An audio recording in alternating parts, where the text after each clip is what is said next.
খুব গরমের পাতলা একদম হালকা মাছের ঝোল শেয়ার করছি। এই কালো জিরে ফোড়ন দিলাম, একটু তেজপাতা দিলাম, ছোট্ট পেঁয়াজের হাফ দিলাম,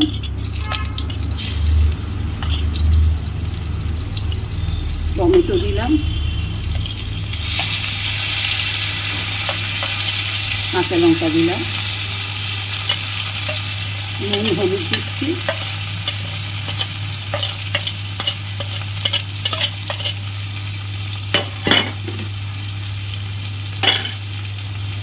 মশলাটা একটু সামান্য ভাজবো, বেশি না।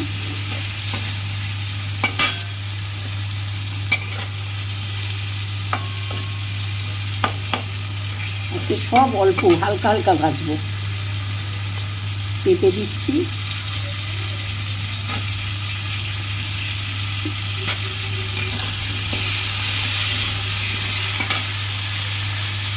কাঁচকলা দিলাম,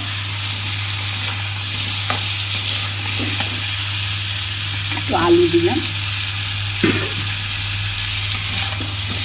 হালকা একটুখানি নেড়ে একটু ধনে আর জিরে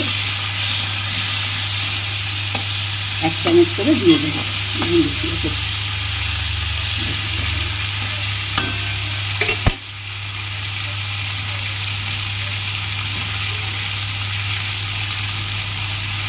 এবার এই ডাঁটা ভিজিয়ে রেখেছিলাম, ডাঁটাটাও দিয়ে দিলাম।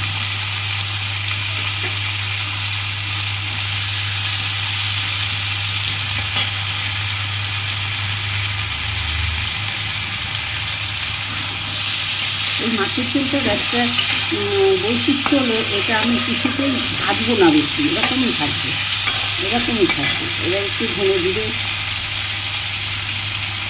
রেখেছিলাম, দিয়ে দিলাম। যে মশলাটা করছে, মশলাটা শুধু একটু করবো। ধনে জিরের কাঁচা গন্ধ থাকলেও ভালো লাগবে, খেতে খারাপ লাগবে না।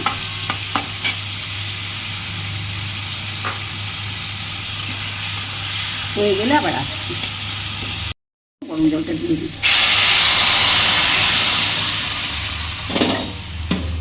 হয়ে গেলে তোমাদের কাছে আসছি আবার ফিরে।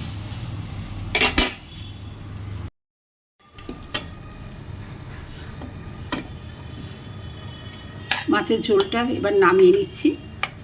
মাছটা দিয়েছি। আর একটা জিনিস সবসময় খেয়াল রেখো বন্ধুরা, এই ঝোলটা কিন্তু কোনো সময় বড় মাছের হবে না। তার মানে আমি বলতে চাচ্ছি 1 কেজি 1.5 কেজি রুই মাছের হবে না, 5 থেকে 700। আমার এই মাছটা 700 ওজনের। ছোটো মাছের ঝোল করতে হবে, তাহলে গরমকালে ভালো খেলে ভালো লাগবে, শরীরের পক্ষে ভালো, হজমের পক্ষে ভালো। আমার বাড়ি বাচ্চা আছে, ওরা খাবে, সব এই ঝোলই খাবে।